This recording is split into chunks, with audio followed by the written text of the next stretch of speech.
Hi guys, welcome to my next video on getting real about pain. This is a diagram. If you've ever been into the clinic, you've probably seen me draw this. It's very relevant with persistent pain. Very clearly, we have Pain Mountain. A lot of people feel like they're climbing Pain Mountain or they're on the top of Pain Mountain and they can't get down. When you ask someone, what do I do? How do I treat it? There are literally 100,000 different things that someone could tell you will work. And there are 100 different ways that it might work, and there are 60 million different things you can find on the internet.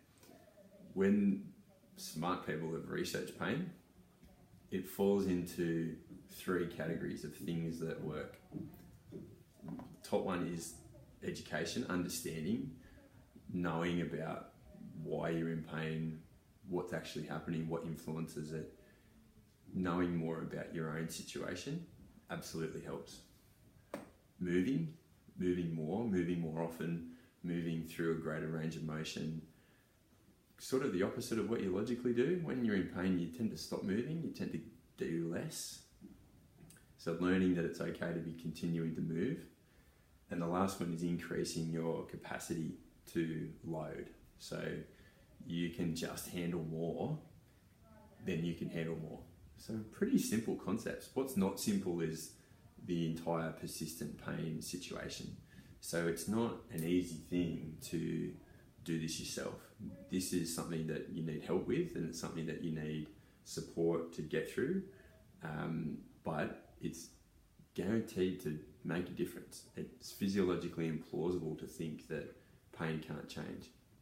Normally though, you get thrown something over here, and I'm not saying this doesn't work, but everything on this side of Pain Mountain is only going to maybe make it feel better.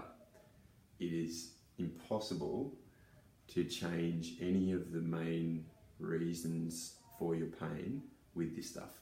And look, this manual therapy, like physios do that. So I'm not saying, different profession's better than the other.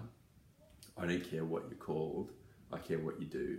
And if your therapist does none of these, then they cannot help you when you are in persistent pain, by definition, okay?